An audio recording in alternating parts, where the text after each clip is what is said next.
Hola, bienvenidos de nuevo. Soy el doctor Carlos Waldo, soy médico internista y este es mi canal Enseñando Medicina Interna. Siguiendo con la serie de videos que subo en la semana, hoy cambié un poquito el orden de los videos. Subí primero un tema médico, un tema específico de medicina. Si no lo han visto, los invito a verlo. Es síndrome cardiorrenal agudo. El segundo video en esta semana que voy a subir es un caso clínico, es un caso clínico del abordaje de un paciente con ascitis, que es una cuestión común en nuestro medio, sobre todo por las principales causas o las principales enfermedades que pueden provocar este problema, la citis. Va a ser un caso clínico muy cortito, va a ser un caso clínico de un paciente que nos refirieron a un hospital de tercer nivel y cómo fue el abordaje de este paciente. Vamos a empezar con el cuadro clínico del paciente. Padecimiento actual. Tenemos una mujer de 35 años que ingresa en el hospital con padecimiento de 5 días de evolución con distensión abdominal e ictericia. No refiere antecedentes de fiebre, escalofríos, diaforesis nocturna, dolor abdominal, náuseas, vómito, diarrea, cambios en el color de la orina, cambios en el color de las heces, interrogando sobre cuestiones de litiasis, pérdida de peso, aumento de peso o pérdida del apetito. eh, Interrogando. O sea, es importante hacer hincapié que desde que nosotros hacemos el interrogatorio en el padecimiento actual del paciente, ya estamos dirigiendo nuestro interrogatorio sobre ciertas enfermedades. Por ejemplo, no antecedentes de fiebre o escalofríos o diaforesis nocturna, como para dirigirnos a ver si es un proceso infeccioso. No tiene cambios en el color de la orina o cambios en el color de las evacuaciones, dirigirnos hacia un problema muy probablemente de litiasis, ¿no? De coledocolitiasis o un problema de litiasis vesicular que nos podría provocar cambios en la coloración en estas dos cosas, en la orina y tanto en las evacuaciones. Pérdida de peso para ver si no es un problema, pues, oncológico, un problema de malignidad, ¿no? Aumento de peso, pérdida del apetito. Es delgada con un índice de masa corporal de 19.4 kilos sobre metros cuadrados, no tiene antecedentes conocidos de condiciones médicas o cirugía, que en este caso sería importante por si tiene antecedente de una colecistectomía, a lo mejor lesión de la vía biliar, ¿no? También nos podría orientar a que pudiera ser esa la causa del cuadro clínico del paciente con ictericia y no está tomando ningún medicamento. O sea, se tiene que hacer énfasis en los medicamentos que el paciente está tomando para ver si no está tomando ningún medicamento hepatotóxico y o algún medicamento que se desconozca como herbolaria o tratamientos, ¿no? Alternativos que pueden en ocasiones llegar a ser hepatotóxicos. Parece que el paciente no toma ningún tipo de medicamento, ningún tipo de suplemento alimenticio ni nada por el estilo. Y entre las causas más comunes, como es el alcoholismo, la paciente refiere que no ha tomado de manera actual o en el pasado tabaco, alcohol o drogas ilícitas, ¿no? Entonces, desde primera instancia, en el interrogatorio del padecimiento actual, hacemos interrogatorio de algunas cuestiones para ir discerniendo cuál podría ser la causa del paciente. Tiene antecedente de un viaje reciente. Realizó un viaje a Centroamérica hace varios meses donde sufrió una crisis convulsiva y fue llevado a un hospital local donde las pruebas de ACT y ALT resultaron discretamente elevadas. Comenta que el resto de los estudios, o por lo menos lo que le comentaron, se encontraban dentro de parámetros normales. Un mes posterior a que regresó de su viaje a Centroamérica, acudió con su médico de cabecera, el cual realizó más estudios de laboratorio y encontró que en efecto tenía hiperbilirrubinemia leve y una elevación discreta también de los niveles de AST y ALT. El médico de cabecera, que ya la había tratado con anterioridad y que le había dado tratamiento de profilaxis para malaria con atovaquona, pensó que muy probablemente el uso de este fármaco podría ser el causante de la elevación de ACT y ALT discreta y la hiperbilirrubinemia, sobre todo con estudios de control que presentaron discreta disminución de estos valores. Sin embargo, hace 5 días que empezó a incrementarse, que empezó con la ictericia y con el dolor abdominal, por lo que el médico de cabecera la deriva a nuestro hospital. Al llegar a nuestro hospital, en evaluación en un hospital de tercer nivel, se encontró que los signos vitales se encontraban normales: presión arterial, frecuencia cardíaca, frecuencia respiratoria, saturación, todo dentro de parámetros normales. A la exploración física encontramos que tenía ictericia escleral bilateral e ictericia difusa, pero ningún otro hallazgo en la piel, como exantema o angiomas de araña, no tenía adenopatías. Su abdomen estaba distendido con ascitis tensa y su hígado está sensible a la palpación. No se palpaba vaso, el examen cardiovascular no había soplos, frotes o galope, pero tenía distensión venosa yugular y edema con fobia 2 cruces en ambas extremidades inferiores. En el examen respiratorio había matidez a la percusión con ligeros crepitantes y en la auscultación en la región infraescopular del lado derecho, y el examen neurológico se encontraba dentro de parámetros normales. ¿Sale? Entonces, hasta ahorita tenemos pues, prácticamente cero antecedentes, más que el antecedente del viaje reciente a un país de Centroamérica, el cuadro clínico de ictericia con ascitis, edema de extremidades inferiores, con ingurgitación yugular, ¿no? Es todo lo que tenemos hasta ahorita. Se le realizaron estudios, empezó el protocolo de estudio en la paciente y estos son los laboratorios que se realizaron de primera instancia. Estoy poniendo en color rojo los valores que se encuentran por arriba de lo normal y en color azul los que se encuentran por debajo de los valores normales. Tenemos una gran alteración en diversos parámetros. Vamos a revisarlos con detalle. Leucocitos están elevados, tiene 17.300 leucocitos a expensas de neutrófilos, con neutrófilos de 82%. Encontramos anemia con 8.8 gramos de hemoglobina, un hematócrito disminuido, trombocitopenia con 112, hiponatremia con 128, hipocalemia de 3.2, hipocloremia de 86, urea y creatinina o función renal conservada, glucosa normal, AST discretamente elevada, 97, ALT normal, fosfatasa alcalina elevada, prácticamente al doble, GGT extremadamente elevada con 996, bilirrubinas totales extremadamente elevadas. No tengo el dato de las diferenciales directa e indirecta, pero la total estaba bastante incrementada en 17. Proteínas totales disminuidas en 4.9, hipoalbuminemia de 2.2, hipocalemia de 7.3, aunque aquí no está corregida con albúmina, BSG de 16, proteína C reactiva en 4.2, está elevada, el BNP se encontró normal, alfa-1 antitripsina normal, ceruloplasmina normal, ferritina en 302 elevada, panel de hepatitis A, B y C se encontraron negativos, TP prolongado, INR prolongado, TTP prolongado y TSH o hormona estimulante de la tiroides se encontraba dentro de parámetros normales. Con estas condiciones que nosotros encontramos en el interrogatorio del padecimiento actual y los estudios de primera instancia, vamos a hacer la primera pregunta del caso clínico. ¿Qué estudio proporcionaría la mayor cantidad de información sobre la causa de la citis? ¿Qué es lo que le está generando la citis en la paciente? ¿Cuál nos daría más información? A, ultrasonido abdominal, B, paracentesis abdominal con análisis de líquido de ascitis, C, radiografía de tórax, D, ecocardiograma, E, índice urinario, proteína creatinina.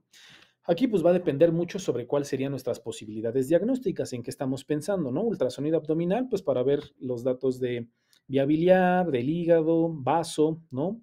Paracentesis abdominal, radiografía de tórax para ver si no hay algún tipo de congestión, a ver si no hay cardiomegalia, el índice cardiotorácico, ecocardiografía para ver si tenemos una falla cardíaca, que es lo que esté generando la citis, el edema, índice urinario, proteína creatinina para ver si tenemos algún tipo de lesión renal, para ver si no se trata de un síndrome nefrótico. Entonces, cada una de estas opciones pues, nos está dirigiendo hacia qué es lo que estamos pensando, cuál sería nuestra impresión diagnóstica de primera instancia. En este paciente en específico, sobre todo en aquellos pacientes que tienen una citis que inicia de manera importante, de manera súbita, el estudio más importante que nosotros tenemos que realizar para el protocolo de estudio, pues es paracentesis. Diagnóstica y si está muy atención, terapéutica. Pero lo primero que tenemos que hacer es mandar a analizar el líquido de ascitis. Por lo que el paciente se le realizó paracentesis abdominal obteniendo 1 litro de líquido ascítico de color pajizo, no tenía datos característicos como de infección y el análisis muestra 86 células nucleares, de las cuales 28 eran polimorfonucleares o neutrófilos, 0 glóbulos rojos, con tinción de Gram y cultivos negativos, poco probable que tenga un proceso infeccioso. El nivel abdominal en ascitis es de 0.85 gramos sobre decilitro y la albúmina sérica de 1.1 gramos sobre decilitro, que estos dos valores los vamos a necesitar y van a ser de importancia un poco más adelante.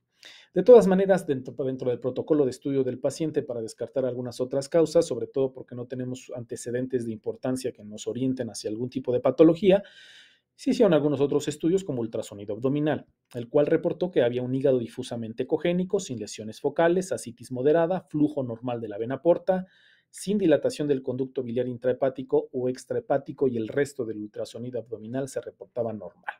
Radiografía de tórax normal y el eco transtorácico con fracción de eyección del ventrículo izquierdo normal, sin enfermedad valvular ni derrame pericárdico. La relación proteína-creatinina urinaria fue de 0.1 con una referencia por debajo de 0.2. Entonces, lo que nos lleva a la pregunta número 2 del caso clínico. Como les he dicho en algunos otros casos clínicos, me gustaría que hicieran pausas en las preguntas de los casos clínicos para que hagan un análisis del caso hasta el momento y que traten de contestarlo, no importa si se equivocan, de esto se tratan los casos clínicos y este tipo de videitos. ¿Cuál es la causa más probable de su ascitis según el estudio realizado hasta este momento? Hasta lo que tenemos hasta ahorita en los estudios de laboratorio, de gabinete, antecedentes, exploración, ¿cuál podría ser la causa más probable en este paciente? A, cirrosis; B, insuficiencia cardíaca; C, síndrome nefrótico; D, trombo de la vena porta; E, neoplasia maligna abdominal; o F, paludismo. Vamos a ver qué es lo que tenemos que hacer. Ya hicimos la paracentesis al paciente y mandamos a analizar el líquido de ascitis. En todos aquellos pacientes que tienen una ascitis que no sabemos la causa o que estamos dilucidando cuál podría ser el origen de la ascitis, lo primero que tenemos que hacer es calcular este gradiente albúmina sérica ascitis, que comúnmente se le conoce como calcular el GASA. ¿Cómo se calcula el GASA? Es la albúmina sérica, es decir, la albúmina que tomamos en las muestras de sangre, más la albúmina que nosotros determinamos en el líquido de ascitis. Así es como se hace: albúmina sérica menos albúmina de líquido de ascitis. Un gradiente de 1.1 gramos o más indica que puede haber hipertensión portal. Las causas más comunes de hipertensión portal incluyen cirrosis, hepatitis alcohólica, insuficiencia cardíaca, síndromes de oclusión vascular como por ejemplo el síndrome de Budd-Chiari, trombosis de la vena porta, fibrosis portal idiopática, enfermedad hepática metastásica. Es decir, hay varias cuestiones o varias etiologías que nos pueden provocar hipertensión portal en nuestro paciente. Si la hipertensión portal está presente, es decir, si tiene más de 1.1 gramos sobre decilitro, el siguiente paso tendrá que revisar el nivel de proteínas en ascitis.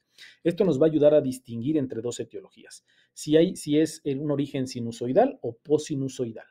Si tiene un nivel de proteínas inferior a 2.5 gramos sobre decilitro, indica pues que se trata de una patología hepática primaria o sinusoidal. Por ejemplo, la cirrosis es la causa más común. Si el nivel de proteínas ascíticas es de 2.5 o mayor, lo más probable es que se trate de una causa posinusoidal, como es una afección cardíaca, por ejemplo, insuficiencia cardíaca, enfermedad pericárdica o enfermedad venoclusiva, ¿no? Que con hepatopatía congestiva secundaria, o sea, no va a ser sinusoidal propiamente dicho.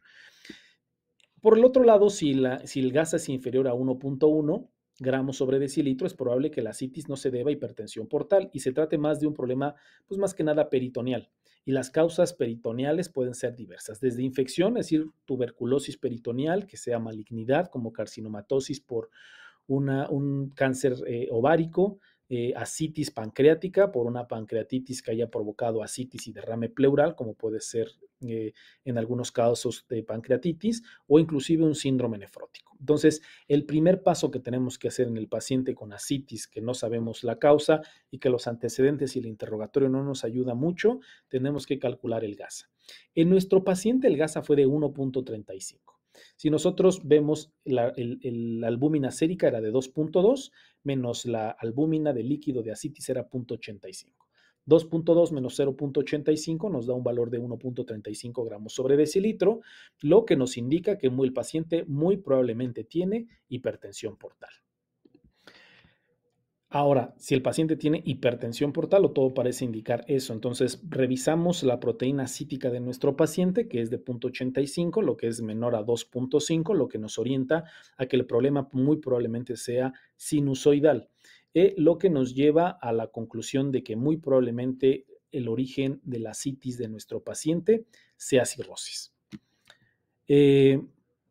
Revisando el resto de las causas de nuestro paciente o de las opciones que habíamos puesto en la pregunta previa, pues la insuficiencia cardíaca es poco probable debido a que, pues, en número uno no tenía sintomatología de una insuficiencia cardíaca, el BNP se encontraba normal y las proteínas de líquido ascítico por debajo de 2.5 más un ecocardiograma normal, pues podíamos descartar el hecho de que fuera un problema de bomba. El síndrome nefrótico también es muy improbable, no tiene falla renal, no tiene proteínas en orina, la proteína creatinina en la orina del paciente se encontraba normal. Trombo en la vena porta y malignidad abdominal se descartan esencialmente por los resultados negativos de la ecocardiografía abdominal. Ultrasonido se encontraba normal, con flujo venoso normal y sin masa intraabdominal. Junto con el resultado de un gas elevado, pues es poco probable que estas dos opciones los tenga. Aunque el paciente tiene antecedentes de viaje a Centroamérica, el periodo de incubación del paludismo no encajaría con el marco temporal de la presentación del paciente, del padecimiento actual de la paciente. Además, no tenía los síntomas típicos del paludismo o la malaria. Su prueba rápida de malaria fue negativa, se le solicitó, y un frotis de sangre periférica para parásitos sanguíneos fue negativo. Hay algunos pacientes que con infección por Plasmodium malariae pueden presentar síntomas similares a la gripa y pueden aparecerse un síndrome nefrótico que incluyen edema periférico, ascitis, proteinuria intensa, hipoalbuminemia y dislipidemia, pero no encuadra ni encaja con el cuadro clínico y la evolución de nuestra paciente, por lo que todo parece indicar que muy probablemente se trate de un problema de cirrosis o un problema sinusoidal. Lo que nos lleva a la pregunta número 3. ¿En qué pacientes es adecuada la profilaxis antibiótica para peritonitis bacteriana espontánea? Si ya tenemos un paciente que todo nos indica que es un daño hepático, que tiene ascitis, le tenemos que indicar antibiótico. A. Se le indica a cualquier paciente con cirrosis. B. Cualquier paciente con cirrosis que se encuentre hospitalizado. C. Cualquier paciente con cirrosis y un nivel de proteínas en líquido acítico por debajo de 2 gramos. D. Cualquier paciente con cirrosis y antecedentes de peritonitis bacteriana espontánea. Vamos a revisar. Cualquier paciente con cirrosis y antecedentes de peritonitis bacteriana espontánea debe recibir antibióticos profilácticos, al igual que cualquier paciente que se considere de alto riesgo para peritonitis bacteriana espontánea. ¿Cuáles son esos pacientes que tienen alto riesgo de peritonitis bacteriana espontánea? Se los resumo en esta diapositiva. Es decir, está indicado en estos pacientes. Pacientes con cirrosis y sangrado gastrointestinal. Pacientes con cirrosis y un episodio previo de peritonitis bacteriana espontánea. Pacientes con cirrosis y un nivel con los siguientes niveles, es decir, proteínas en líquido acítico inferior a 1.5, con función renal alterada por arriba de 1.2 de creatinina, con nitrógeno ureico en sangre de mayor de 25, hiponatremia por debajo de 130 o insuficiencia hepática con un Child-Pugh de más de 9 o bilirrubina por arriba de 3. Pacientes con cirrosis que son hospitalizados por otras razones y tienen un nivel de proteína en ascitis por debajo de 1 gramo sobre decilitro. Estas recomendaciones son las recomendaciones dadas por la American Association for the Study of Liver Disease, las guías prácticas que fueron actualizadas en el año 2021, son las indicaciones para profilaxis para peritonitis bacteriana espontánea en los pacientes con estas características. Nuestro paciente necesitaba antibiótico, pues no presentaba ni síntomas de hemorragia digestiva ni antecedentes de peritonitis bacteriana, su nivel de proteína de líquido acítico era de 1.1 y tenía una función renal normal. Sin embargo, su puntuación de Child era de 12. 3 puntos para bilirrubina total más de 3, 3 puntos para albúmina sérica menos de 2.8, 2 puntos para un INR de 1.7 a 2.2, 3 puntos para citis moderada y 1 punto para ausencia de encefalopatía con una bilirrubina de 17 miligramos sobre decilitro. Es decir, nuestro paciente, sí cumplía criterios para iniciar profilaxis de antibiótico. Entonces, a nuestro paciente se le inició profilaxis de antibiótico. Una vez que ya vimos por qué tenía daño hepático, que el problema era sinusoidal o hepático propiamente dicho, nos quedaba la duda de qué fue lo que pasó. ¿Por qué es el daño hepático del paciente?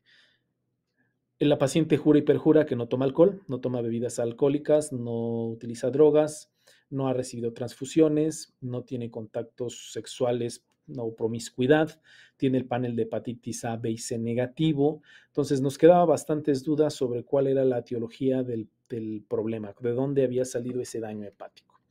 Las pruebas de las toxinas, enfermedades autoinmunes, enfermedades hereditarias se encontraban dentro de parámetros normales. En estos puntos, a pesar de la historia negativa del alcohol o la negativa del paciente, nuestro principal diagnóstico era hepatitis alcohólica o tóxico-alcohólica, como también se le comenta. El paciente se le realizó finalmente una biopsia transyugular, ¿no? Para tratar de confirmar el diagnóstico o para definir cuál era la causa del problema hepático de la paciente. La biopsia transyugular se considera el estándar de oro para el diagnóstico de hepatitis alcohólica. Durante el procedimiento, el gradiente de presión venoso hepático se midió en 18, cuando el rango de referencia es hasta 5, lo que sugería que el paciente tenía hipertensión portal. Y los resultados de patología fueron los siguientes: cambios grasos severos, esteatohepatitis activa con degeneración balonizante, cuerpos de Mallory-Denk fácilmente identificables e infiltración neutrofílica prominente. así como extensa fibrosis en puente, y estos hallazgos pues todos indicaban una hepatitis tóxico-alcohólica. Como podemos ver en las fotografías que les estoy poniendo en la parte de arriba se muestra acumulación de lípidos en los hepatocitos, que son los que dice la flechita. En la figura de abajo se muestran células inflamatorias, neutrófilos, que rodean los cuerpos de malolidén, que son inclusiones hialinas, que son característicos en un paciente con hepatitis tóxico-alcohólica. Y a la paciente con estos resultados se le hizo un interrogatorio más dirigido, platicando un poco más acerca sobre el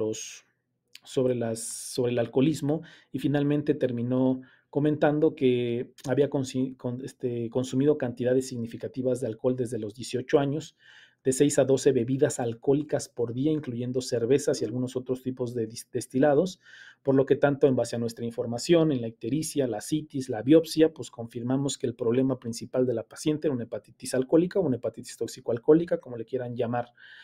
Este es un problema frecuente en el que nos enfrentamos en los pacientes hospitalizados o en la consulta externa. El paciente en ocasiones no nos da la información pertinente ni nos dice todas las causas, todos los datos que nosotros necesitamos, y el alcoholismo es uno de ellos. Tanto el alcoholismo como los drogas tienden a no decirnos la verdad o ocultar o minimizar el problema que tienen a nivel alcohólico. Con esta paciente tuvimos muchos problemas debido a que negaba y negaba y negaba que ella tomara algún tipo de bebida alcohólica, pero ante la interrogante, los resultados de la biopsia, los resultados del líquido de ascitis, los resultados de los estudios de laboratorio, al interrogarlo de una manera más dirigida, siendo un poco más incisivos en el interrogatorio, terminó aceptando el hábito alcohólico tan importante que tiene. Pero nosotros tuvimos que llegar hasta una biopsia hepática para que la paciente nos pudiera decir, pues, este hábito no del todo saludable.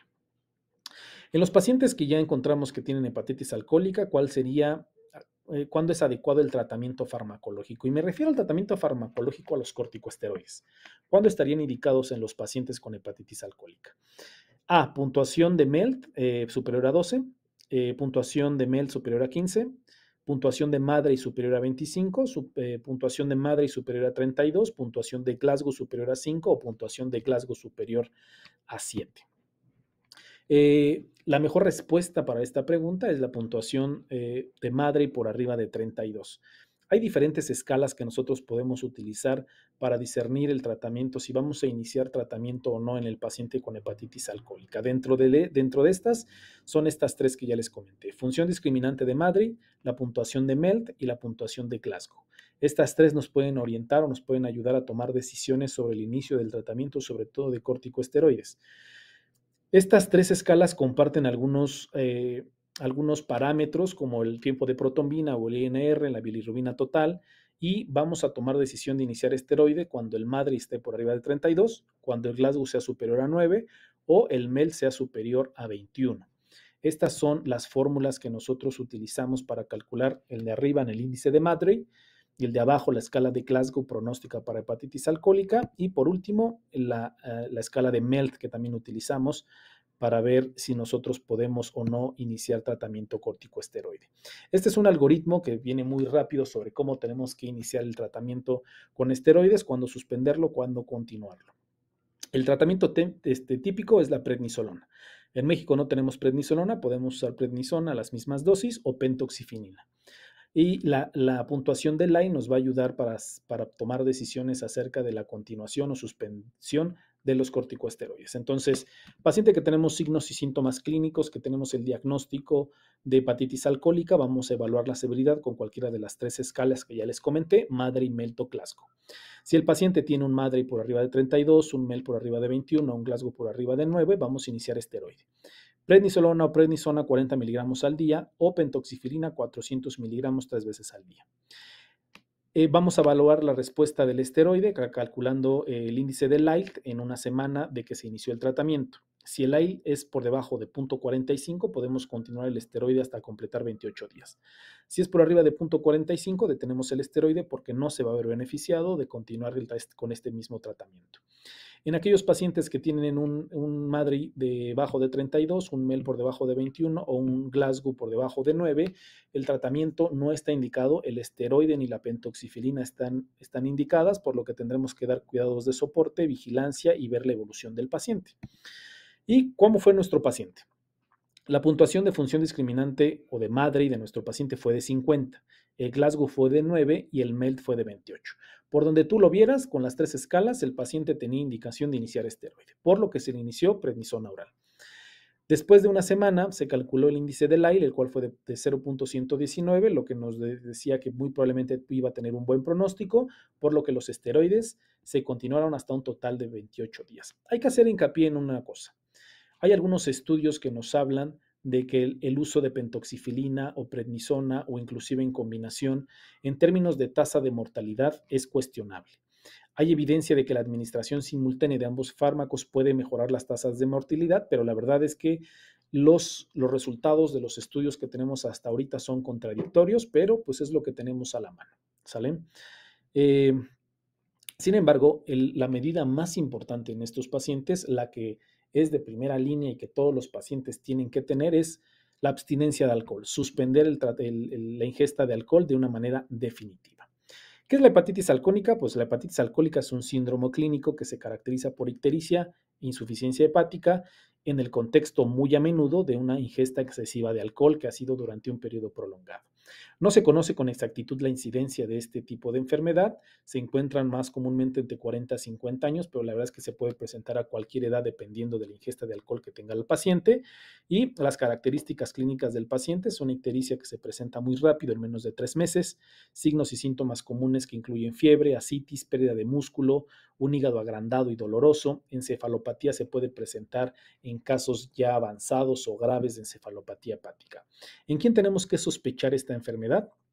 Lo que ya les comenté, pacientes que tienen ictericia que inició hace menos de 3 meses, que empiezan con ascitis, que tienen un antecedente de consumo excesivo de alcohol, que en sus estudios de laboratorio iniciales encontramos leucocitosis a expensas de neutrofilia, con una AST y una ALT elevados, pero no por arriba de 300, por lo general esto no se eleva demasiado. Podemos calcular la relación AST-ALT y esta va a ser superior a 2, un nivel de bilirrubina superior a 5 y un INR elevado. La biopsia hepática es el estándar de oro para hacer el diagnóstico de esta patología, pero no se recomienda en todos los pacientes por ser invasiva, que no se realice en cualquier tipo de hospital y que pueda haber complicaciones después del procedimiento, por lo que con las características que les mencioné en el párrafo de arriba será más que suficiente para poder hacer el diagnóstico de hepatitis tóxico-alcohólica. Conclusión. A nuestro paciente se le inició prednisona, 40 miligramos al día para hepatitis alcohólica. Sus síntomas y los resultados de las pruebas de laboratorio, incluida la bilirrubina, mejoraron. Su puntuación del AIL a los 7 días indicaba un buen pronóstico, por lo que continuamos el esteroide durante 28 días completos. Se le derivó un programa ambulatorio de rehabilitación para el alcoholismo y se ha mantenido sobria hasta la última nota de la consulta externa. En el seguimiento que se le hizo en la consulta externa del hospital, parecía que estaba evolucionando de una manera satisfactoria. La hepatitis alcohólica es extremadamente difícil de diagnosticar en algunos casos y ningún análisis de sangre o estudio de imagen nos va a dar el diagnóstico con precisión. La historia, los hallazgos en el examen físico, los estudios de laboratorio son cruciales. Si el diagnóstico está en duda o si tenemos muchas dudas sobre el diagnóstico, valdrá la pena hacer la biopsia hepática para confirmar el diagnóstico si es que lo tenemos a la mano. ¿Sale? Hasta aquí sería el caso clínico de esta semana. La verdad es que es una enfermedad en la que nos enfrentamos con mucha frecuencia en nuestro medio, sobre todo en los hospitales de la Ciudad de México o en México en general, sobre todo porque la cantidad de alcoholismo que se encuentra en nuestra sociedad hoy en día. Entonces, me gustaría decir que es un problema poco frecuente, pero todo lo contrario. Los pacientes acuden con hepatitis alcohólica o hepatitis tóxico-alcohólica con mucha frecuencia. Son pacientes que por lo general tienen un mal pronóstico porque tardan en buscar ayuda, porque son pacientes que no dejan el alcohol, porque son pacientes que continúan con el alcoholismo. Muchos pacientes tienen un pronóstico malo, un pronóstico un poco adverso. Entonces, de todas maneras, entre aquellos pacientes que nos enfrentamos con que no nos dicen o nos dan los datos completos o con veracidad, a veces nos podemos atrasar en el diagnóstico, a veces nos podemos atrasar en el tratamiento y esto todavía empeorar el pronóstico del paciente, por lo que sí tenemos que ser muy incisivos en la historia clínica. Hacerle énfasis al paciente que los datos que nosotros nos proporcionan es para la mejoría de su salud, para hacer un diagnóstico más oportuno, para dar un diagnóstico preciso y empezar el tratamiento de una manera oportuna y eficaz. Tenemos que ganarnos la confianza del paciente, tenemos que tener una relación médico-paciente muy estrecha para que el paciente nos pueda decir sin ningún tipo de tapujos sobre sus hábitos, sobre todo de las adicciones que el paciente puede presentar, porque pues es muy mal visto el alcoholismo o las condiciones por las que pueden llegar al hospital. En fin, fue un caso clínico interesante, se hizo un protocolo y un abordaje bastante completo que por lo general no los hacemos en los pacientes con hepatitis tóxico-alcohólica porque son muy comunes y son agua pasa por mi casa. Alcoholismo, ictericia, ascitis, leucocitosis con neutrofilia, AST-LT discretamente altas, bilirrubinas muy elevadas, pues todo nos indica en el cuadro clínico y nos va llevando pasito a pasito sobre una hepatitis tóxico-alcohólica, a menos de que no realizamos los estudios correspondientes o indicados o que el paciente nos oculte o no nos dé información precisa. Espero que haya sido de su ayuda. La verdad es que es una patología muy común. Seguramente muchos de ustedes ya se han enfrentado a este tipo de pacientes, pero me gustó el caso clínico, sobre todo por lo completo que se encuentra. Espero que haya sido de su ayuda, espero que haya sido de su agrado. Si no me siguen, síganme, denme like, déjenme un comentario. Me ayuda muchísimo mi canal para seguir creciendo. Eh, Me estimula a seguir haciendo más videitos, a seguir buscando casos clínicos y seguir aportando para la formación de las próximas generaciones. Que tengan una bonita semana, que tengan un bonito día. Nos vemos en el próximo video.